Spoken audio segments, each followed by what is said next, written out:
कैसे हैं आप सब लोग। लेवल अप के एपिसोड 28 के साथ हाजिर हूँ। अगर आप मेरे चैनल पर नए हैं और चैनल को अभी तक सब्सक्राइब नहीं किया तो चैनल को सब्सक्राइब कर दे, वीडियो को लाइक और शेयर कर दे, शुक्रिया। लास्ट टाइम हमने देखा था कि जिनवुड डंजन बॉस बारूका को हरा देता है, जिसकी वजह से डंजन का गेट ओपन हो जाता है और वो सारे हंटर्स बहुत ज्यादा खुश हो जाते हैं कि हम लोग वापस घर जाने वाले हैं। तो चलिए शुरू करते हैं एपिसोड 28 की एक्सप्लेनेशन। रेड गेट के बाहर का एक सीन दिखाते हैं। गेट मास्टर और वेंजर आन अभी भी वहीं पर होते हैं। वेंजर आन कहते हैं 3 बज चुके हैं, उन लोगों को डंजन में गए हुए 6 घंटे हो चुके हैं, यानी कि पूरा एक हफ्ता वो डंजन में रह चुके हैं। चीफ आन गिल्ड मास्टर से कहते हैं क्यों ना आप घर चले जाएं, हम लोग यहीं पर रुकते हैं और देखते हैं कि कौन जिंदा वापस आता है। गिल्ड मास्टर से कहते हैं मेरे इतने ज्यादा मेंबर्स इस डंजन के अंदर फंसे हुए हैं, मैं यहाँ से कैसे जा सकता हूँ, मैं यहीं पर रुकूंगा सुबह होने तक। फिर वो गेट की तरफ देखते हैं और हैरान हो जाते हैं और कहते हैं रेड गेट तो वापस डंजन गेट में बदल रहा है, लगता है किसी ने डंजन को क्लियर कर दिया है और हमारे लोग बाहर आ रहे हैं। गिल्ड मास्टर सोचते हैं क्या किम चुल वाकई में जीत गया, क्या उसने डंजन मास्टर को मार दिया।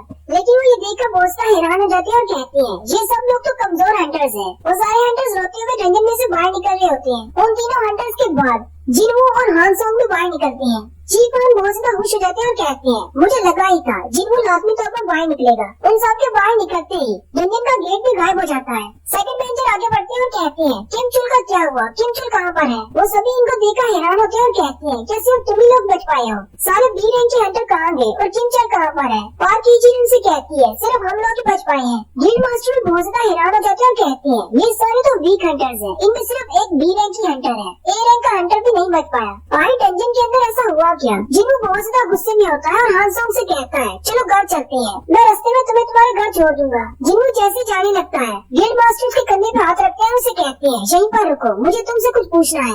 जिनवू गिल्ड मास्टर के हाथ को झटक देता है और कहता है मैं बहुत ज्यादा थका हुआ हूँ, मुझे घर जाना है, अगर तुम्हें कुछ पूछना है तो अपने गिल्ड के लोगों से जाकर पूछो जो कि डंजन के अंदर थे।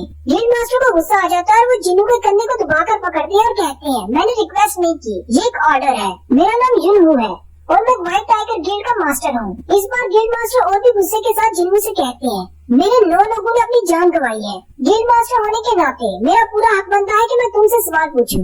जिनवू गिल्ड मास्टर से कहता है तो क्या हुआ अगर तुमने अपने 9 लोगों को खो दिया है, मैंने तुम्हारे 3 लोगों की जान बचाई है, इसके लिए तुम्हें मेरा शुक्रिया अदा करना चाहिए।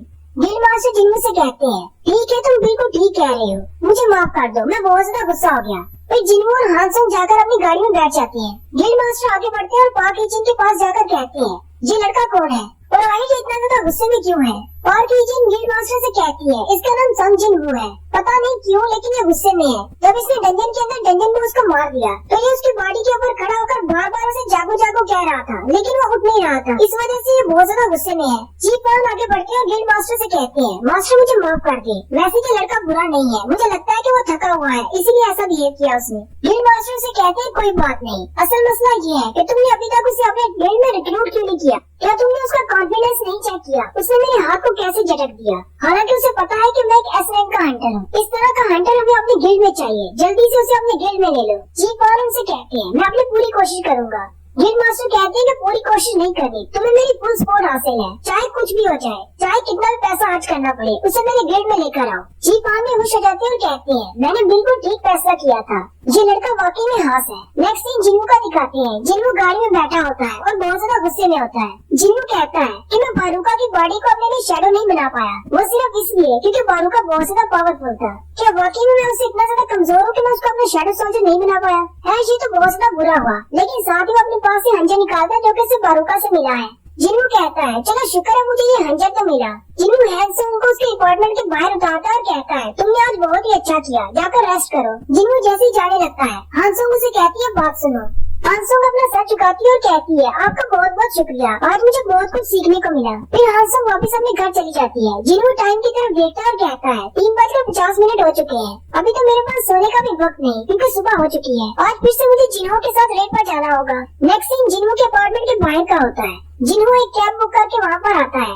जिन्हो से देखकर बहुत ज्यादा हैरान हो जाता है क्योंकि जिन्हो ने फिर से हेलमेट पहना होता है। जिन्हो से कहता है तुम्हें ये सब कुछ पहन कर यहाँ पर आने की क्या जरूरत थी, तुम मुझे पिक करने के लिए क्यों आए हो। जिन्हो से कहता है क्योंकि तुम मेरी मदद कर रहे हो इसलिए मैं तुम्हारे लिए इतना तो कर सकता हूँ। फिर वो दोनों गाड़ी में बैठकर आगे चल पड़ते हैं। जिन्हो से कहता है रास्ते में मुझे किसी को पिक करना है, है। जिन्हू हानसोंग को कॉल करता है और कहता है जल्दी से बाहर आ जाओ, मैं तुम्हें लिफ्ट देता हूँ। जिन्हू से कहता है क्या तुम हानसोंग को कॉल कर रहे हो? साथ ही जिन्हू सोचना शुरू कर देता है इसके पास उसका नंबर है और ये बहुत ही अच्छे से उससे बात कर रहा है। इसका मतलब इनकी दोस्ती बहुत ज्यादा गहरी हो चुकी है। फिर उनकी गाड़ी हानसोंग के अपार्टमेंट के बाहर जाकर रुकती है। जिन्हू पीछे की तरफ मुड़ता है और जिन्हू से कहता है क्या आज के बाद मुझे हानसोंग को अपनी भाभी कहना होगा? जिन्हू से कहता है ये किस तरह की बकवास कर रही हो, वो तो सिर्फ मेरी बहन की दोस्त है। थोड़ी ही देर के बाद हानसोंग बाहर आ जाती है और आते ही उनको गुड मॉर्निंग बोलती है। जिन्हू को भी गुड मॉर्निंग बोलकर गाड़ी में बैठ जाती है। जिन्हू हानसोंग से पूछता है क्या तुम्हें रात को ठीक से नींद आई? हानसोंग उसे कहती है हानसोंग जिन्हू से कहती है नहीं, मैं रात को ठीक से सो नहीं पाई। जिन्हू से कहता है तुम बहुत ज्यादा थकी होगी, तुम कार में सो सकती हो। जबकि यू जिन्हू उनकी बातें सुनकर बहुत ज्यादा हैरान होता है और कहता है आहिश कहाँ तक पहुँच चुके हैं कि इन दोनों की रातों की नींद उड़ी हुई है। आहिश दोनों रात को करते क्या रहे हैं और ऊपर से ये मुझे कह रहा है ये सिर्फ उसकी बहन की दोस्त है। जिन्हू से कहता है जिन्हू क्या तुम्हें पता है कि हानसोंग कभी अडल्ट नहीं हुई?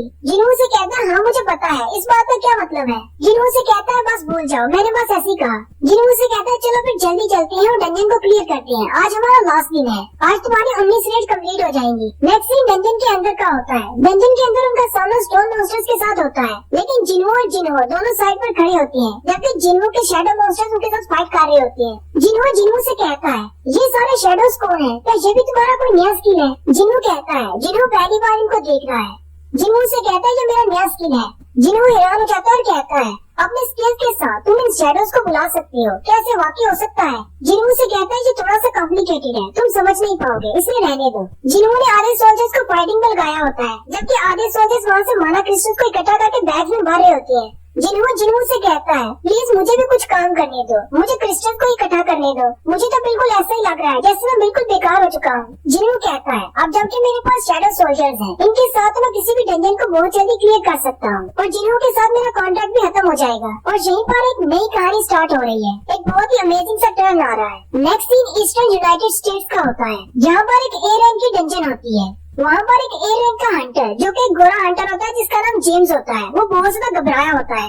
जेम्स कहता है मेरी सारी अटैक फोर्स इस मॉन्स्टर के सामने हार गई, मुझे तो यकीन नहीं हो रहा आयश है किस किस्म का मॉन्स्टर। वहीं पर सामने एक लंबे लंबे बालों वाला बंदा खड़ा होता है। जेम्स उसकी तरफ देखता है और कहता है ये तो एक इंसानी टाइप का मॉन्स्टर है। जेम्स कहता है इसी वजह से मैं पूरी टेंशन के अंदर कोई भी ऐसा मॉन्स्टर नहीं दिखाई दिया जो कि इस डंजन का हो। क्या इस मॉन्स्टर ने बाकी सारे मॉन्स्टर्स को मार दिया? जेम्स कहता है इस तरह का मॉन्स्टर एक बॉस रूम में क्या कर रहा है? क्या ये वाकई में एक मॉन्स्टर है जो कि इंसानी शक्ल में है? इसकी बॉडी में से जितना मैजिक निकल रहा है वो तो इस पूरी डंजन में से भी नहीं निकल रहा। आखिर ऐसा कैसे हो सकता है? ये तो बहुत ज्यादा स्ट्रॉन्ग है। वो स्ट्रेंज हंटर जेम्स की तरफ आगे बढ़ता है। जेम्स उसे कहता है मेरी तरफ मत आओ। वो स्ट्रेंज हंटर उसे कहता है चिल्लाने की क्या जरूरत है, मेरे कान दुखने लग गए हैं। मैंने तुम्हारी अटैक फोर्स को मारा नहीं, ये सारे हंटर जिंदा हैं, मैंने बस इनको बेहोश किया है। आए तुम लोगों ने मुझ पर अटैक क्यों करना शुरू कर दिया? मैं कोई मॉन्स्टर नहीं हूँ, मैं एक इंसान हूँ। लेकिन जेम्स को उसकी कोई भी बात समझ में नहीं आ रही होती क्योंकि असल में वो स्ट्रेंज हंटर कोरियन जुबान में बोल रहा होता है और उस जेम्स को कोरियन नहीं आती, उसे इंग्लिश आती है। वो स्ट्रेंज हंटर जेम्स से कहता है जितनी भी उसे इंग्लिश आती होती है उसे मिलाकर उसे कहता है I am Korean and I want to go home. Next scene फिर से कोरिया का होता है। जिन्हू को रेस खत्म होने पर एक पार्टी देता है। वो दोनों एक होटल के अंदर चले जाते हैं और ढेर सारा खाना मंगवाकर वहीं पर बैठकर पी भी रहे होते हैं। जिन्हू से कहता है आज हमारा लास्ट डे है, हमारा कॉन्ट्रैक्ट खत्म होने वाला है, मैं तुम्हें किसी अच्छे से होटल में लेकर जाना चाहता था। जिन्हू से कहता है कोई बात नहीं, मुझे ऐसे छोटे होटल्स में आना पसंद है, पता नहीं तुम्हें यहाँ का खाना पसंद आएगा या नहीं। जिन्हू से कहता है अब आगे तुम्हारा क्या करने का इरादा है? तुमने अपनी 20 डेज कंप्लीट कर ली है। जिन्हू से कहता है अभी मुझे जाकर गिल्ड मास्टर के पेपर देने हैं, जैसे मैं अपना पेपर पास कर लूंगा और मुझे गिल्ड बनाने का लाइसेंस मिल जाएगा, मैं अपने फादर से जाकर इस बारे में बात करूंगा। जिन्हू सोच रहा होता है अब जबकि हमारा कॉन्ट्रैक्ट ओवर हो चुका है, इसका मतलब मुझे 30 बिलियन की बिल्डिंग मिलने वाली है। हालांकि वो सिर्फ एक बोनस के तौर पर है, मेरा असल मकसद तो लेवल अप होना था। और साथ ही जिन्हू की स्टैट विंडो दिखाते हैं। जिन्हू का लेवल 61 पर पहुंच चुका है और उसकी स्ट्रेंथ 142 पर है। जिन्हू से पूछता है अब आगे तुम क्या करने वाले हो? जिन्हू के हाथ में वही की होती है जो कि उस डीमन कासल की है, जो कि लास्ट टाइम उसे हेल गेट कीपर को हराने पर मिली थी। जिन्हू से कहता है मैं कुछ दिनों के लिए ट्रिप पर जा रहा हूँ, इसलिए तुमसे नहीं मिल पाऊंगा। जिन्हू अभी भी पिए जा रहा होता है और उसे चढ़ गई होती है। जिन्हू से कहता है कहीं मेरे होने से तुम्हें कोई मसला तो नहीं है? अगर मैं तुम्हें परेशान करता हूँ तो मुझे बता दो, मैं तुम्हें परेशान नहीं करूँगा। जिन्हू कहता है आखिर अभी इसके दिमाग में क्या चल रहा है? जिन्हू से कहता है तुम्हारा क्या मतलब है इस बात से? तुम मुझे क्या समझते हो? मैं तुम्हारे लिए क्या हूँ? जिन्हों से कहता है मेरे पास एक बड़ा भाई है जो कि मुझसे 10 साल बड़ा है, लेकिन हम दोनों एक दूसरे से बहुत ज्यादा अलग हैं, इसलिए हम दोनों ने कभी भी साथ इकट्ठे वक्त नहीं गुजारा। तुमने डंजन में बहुत बार मेरी मदद की है, मेरी जान बचाई है, मेरे लिए तुम मेरे सगे भाई से ज्यादा बढ़कर हो। जिन्हों ये बात सुनकर हैरान हो जाता है, फिर हल्का सा मुस्कुराकर उसे कहता है अगर तुम मेरे बारे में ऐसा सोचते हो तो ठीक है, आज के बाद मैं तुम्हें अपना छोटा भाई मानूंगा। ये बात सुनते ही जिन्हों रोना शुरू कर देता है और आगे बढ़कर जिन्हों से कहता है क्या मैं तुम्हारे गले लग सकता हूँ, और वहीं पर बेहोश हो जाता है। जिन्हों कहता है लगता है इसको चढ़ गई है। जहाँ पर वो लोग बैठे होते हैं उसके ऊपर एक एलसीडी लगी होती है जहाँ पर न्यूज चल रही होती है। व्हाइट टाइगर गिल्ड के मास्टर से सवाल पूछे जा रहे होते हैं जो कि मीडिया की तरफ से पूछ रहे होते हैं। गिल्ड मास्टर मीडिया वालों को बताते हैं ये बात बिल्कुल ठीक है कि एक रेड गेट ओपन हुआ था जहाँ पर हमारे 9 हंटर्स मारे गए जो कि हाई लेवल के थे, सिर्फ लो रैंक के हंटर्स ही बाहर आ पाए। गिल्ड मास्टर से सवाल पूछा जाता है, एक बचने वालों ने कहा है कि उनके साथ एक और हंटर था जो कि उनकी टीम का नहीं था, उसने उन सबकी जान बचाई। वो हंटर कौन था?